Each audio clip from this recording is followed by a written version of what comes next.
Good day everyone, welcome back po sa ating channel, RMA Channel, Review Math Always.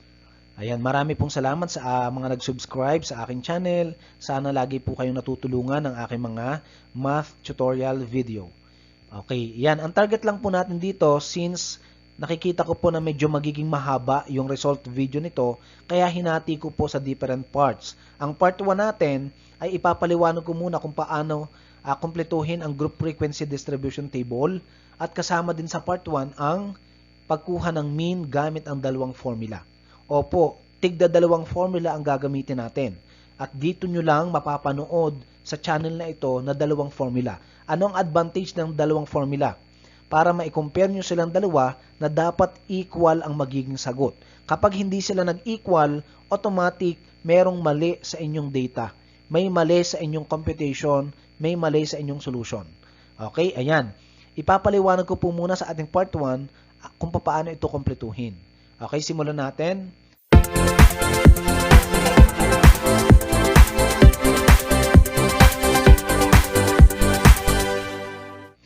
Okay, ang ating first column, ito po ay tinatawag na class intervals. Okay, sa ibang libro, tinatawag siyang class limits. Pwede lang po yon. Pwede rin. Okay, 45 to 47 hanggang baba, 18 to 20. Okay, ang tawag dyan ay class intervals or class limits. Okay, now, ano yung value ng ating interval? Kapag value naman ang tinanong natin, which is 3, yun yung scope ng interval. 18, 19, 20. Okay, tatlong number ang pasok doon, kaya 3. 21 to 23, 3 din. Kaya lahat pong iyan ay 3 ang limits. Okay, now, ito naman yung second column. Ang second column naman natin ay, ito na po yun, second column natin ay F. Ano yung F?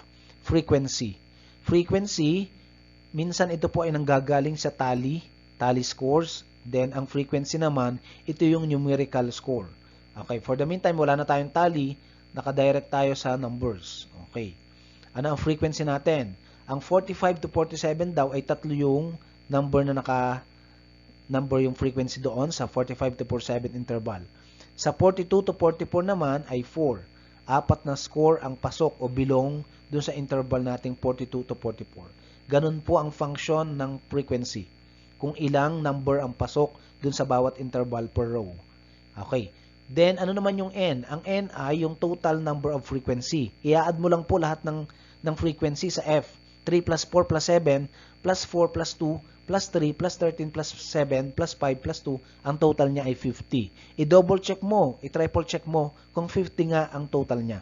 Kasi sa statistics, dapat lagi tayong sigurado sa computation and solution. Okay, next po tayo. Third column, CM. Ito yung class mark. Class mark, ito yung midpoint ng ating bawat interval. Ito yung ating first class mark, 46, saan nanggaling siya? Nakatapat siya sa interval na 45 to 47. Ano yung gitna ng 45 to 47? 46. Okay, kung gusto mo naman, medyo hindi ka familiar sa gitna at nahihirapan ka, okay, kuhanin yung midpoint number, pwede mo silang i-add dalawa. Then, i-divide mo sa 2. 45 plus 47, 92, divide to 46. Ganun din po dito. Okay, bakit 19 ang pinakadulo? 18, 19, 20. Ano yung gitna? 19. Kaya malinaw po sa inyo na ang class mark, ito po yung midpoint value, midpoint number, gitna. Next, punta na po tayo sa fourth column. Ang fourth column po natin ay FCM. Pag sinabing FCM, product ng frequency times class mark. Anong gagawin mo? I-multiply nyo lang po to. 3 times 46, 4 times 43, 7 times 40, i-multiply nyo lang po yan, then ilalagay nyo sa kanyang tapat, bawat row. Okay, malinaw na po sa inyo ang FCM. Yung pinakamaba, yung nasa baba ng FCM, ano yon? Yung sum.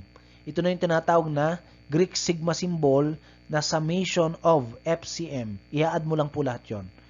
I-add mo lang lahat, 138 plus 172 plus 280 plus 148 plus 68 plus 93 hanggang baba plus 38. Ang magiging sum mo ay 1,586. Next, sunod na column, ito naman po ang D. Ano ang letter D sa stat? Deviation. Ang deviation ay yung paglalagay ng 0. ito na yung point of origin kung saan ka naglagay ng 0. Dito ka po naglagay ng 0 sa interval na 33 to 35, dito ka naglagay ng 0. Next, paano ka maglalagay ng number? Taas, baba. Positive kapag siya ay increasing, negative kapag decreasing. Okay? Ano yung decreasing at increasing sa interval? Kung siya ay ang position ng interval mo ay pataas o pababa na. Okay? Kaya positive 1 sa taas kasi pataas na yung interval natin. 1, 2, 3, 4. Pababa naman, dahil dito tayo, 30 to 32, pababa na yung interval, negative 1, negative 2, negative 3, negative 4, negative 5. Okay? Next, FD. Sunod po tayong column. Ano po ang FD? Product naman ng frequency times deviation. Imumultiply mo lang po. 3 times 4, ang tapat niya ay 12. 4 times 3, 12 uli. 7 times 2, 14. Okay, ganyan lang po ang FD. Multiply mo lang ang frequency times deviation. Next, meron tayong dalawang uri ng frequency. Ano po yon? CF, ito yung cumulative frequency, at RF, ito yung relative frequency. Ano yung CF? Ang CF ay nahati pa sa dalawang category. Ito yung below or less than, at ito yung greater than or above. RF naman, ito ay tumutukoy lang sa percentage value ng bawat frequency mo per row. Okay. Balik ulit tayo sa CF, less than. Paano kuhanin? Paano lagyan ito, yung CF less than? Since, una nga yung less than, below.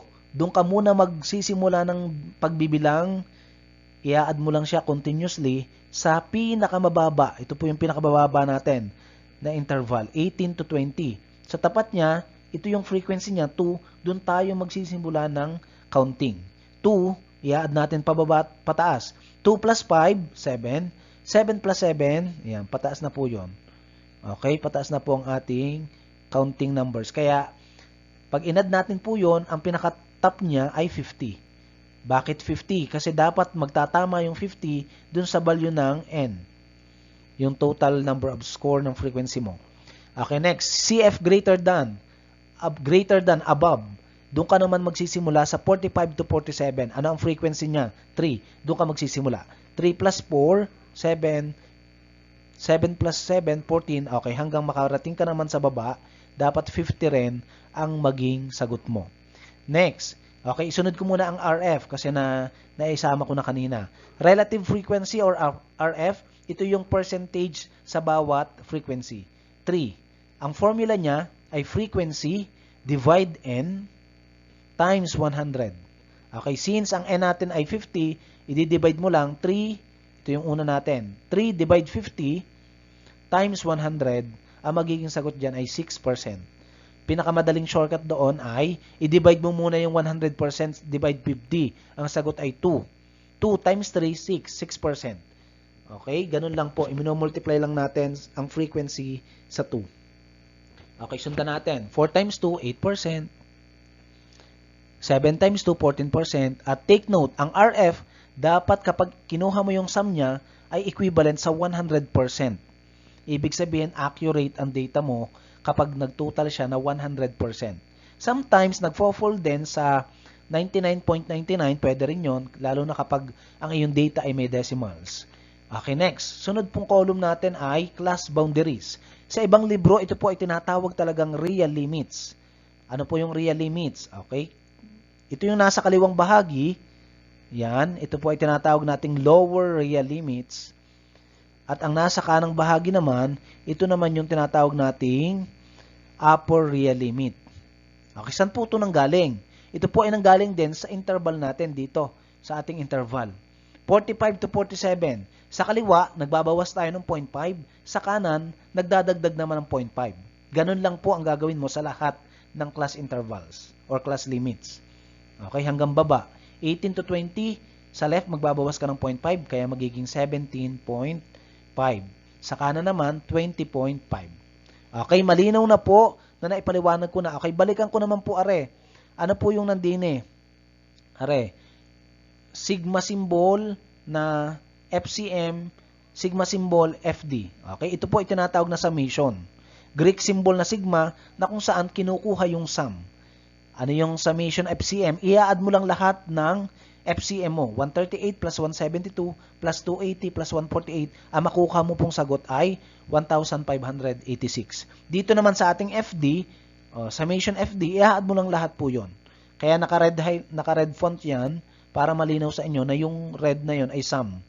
In-add mo lang po yung FD. At ang sum nga nito ay negative 38.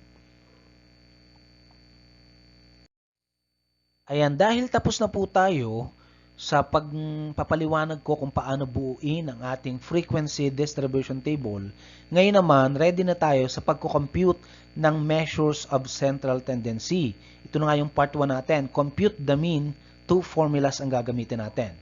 Okay, ano ito yung formulang ito? Okay, maaaring dito nyo lang siya makita o kaya ay hindi kayo familiar sa formula. Okay, ang ating first formula, mean or x bar equals summation FCM over n. Pangalawang formula natin, mean equals CM. Yung, ano ba yung CM? Class mark. Class mark CMD, class mark deviation. Kung nasan yung 0. Okay, kung saan nakatapat yung 0. Next, plus the quantity of summation FD over n times interval. Okay. First step, sa pagko-compute ng mean sa group data, kailangang alamin muna natin kung nasaang row makikita yung row location ng iyong mean class. Pag sinabing mean class, ayan, compute natin ang mean class. Paano computein yon? Ayan, nakuha natin 32.5. Explain ko lang po. Okay, paano kuhanin yon? Ito yung ating class intervals, yung pinakamataas niya 47, i-add mo lang siya sa pinakamababa 18. Okay, i-add mo lang yon. 47 plus 18, i-divide mo naman sa 2, makukuha mo ang 32.5. Okay. Ang 32.5, ito na yung ating mean class location. Saan natin hahanapin? Sa interval din. Okay, pasok siya. Pag ni-round off siya, that is equivalent to 33. Kaya nandito po ang ating mean class. Yan, x bar ha. Naggawa po ako ng x bar. Nandito po ang ating mean class sa 33 to 35. Okay? Kasi mayroon siyang 0.5. Kaya ini-highlight ko na po itong naka-highlight na yellow, dito po tayo kukuha ng value ng ating mean class para makompute natin ang value ng mean. Okay, again, ano po ang value ng ating summation FCM? Ito na yon, 1,586. Ano po yung kailangan natin? Value ng n. Ano ang value ng n natin? N equals 50. Next, summation FD. Ang summation FD natin ay negative 38. Okay, next, ano pa? Ito, class mark of deviation. Ano yung class mark? Ito, ang class mark natin. Nasaan ba ang 0? Nasa kulay yellow nga. Ito ang 0 natin. Class mark, yung CM niya. Kung saan nakatapat ang 0, yun, 34. Kaya ito ang mga value na gagamitin lang natin para makompute natin ang ating value ng mean.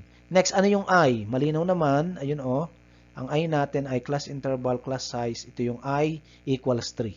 Ang value ng I natin ay 3. Okay? Simulan natin ang pagko-compute ng ating value ng mean. Dalawang formula ang gagamitin natin. Ayan. Ayan. First formula. Okay, first formula po muna tayo. X bar or mean equals summation FCM over n. Again, ano ang value ng ating summation FCM? Ayun, summation FCM is 1,586. Ang n naman natin ay 50. Kaya 1,586 divided with 50, ang magiging sagot natin dyan, 2 decimal places tayo, mean equals 31.72. Okay, i-double check nyo din ang pagko-compute pag napanood nyo ang video ito kung tama ang aking sagot. 31.72, 2 decimal places. Next, formula number 2, x bar equals CMD plus summation FD over n times interval. Isa-isahin natin ang mga values niya. CMD, yun nga, nabilugan natin, 34. Bakit 34? Doon nga nakatapat ang 0. Ayun, 34. Plus, negative 38. Bakit negative 38? Kasi yun ang sum ng yung value ng summation FD. 3, ito yung interval natin. Paano tayo mag-compute? Kopyahin muna natin 34 minus 2.28. Okay, pupunta ka din sa 2.28. Paano? Pwede mong i-multiply muna to. Negative 38 times 3. Ayun, then divide mo sa 50. Ito ang magiging sagot. O kaya naman, i-divide mo muna, negative 38 divide 50 times 3. Ganun din po ang magiging sagot, 2.28. Bakit nag-minus? Kasi negative po yun. Positive times negative, negative. Kaya ang magiging final answer, mean or x bar equals 31.72. Now, as we can see, parehas po at equal ang sagot gamit ang dalawang formula.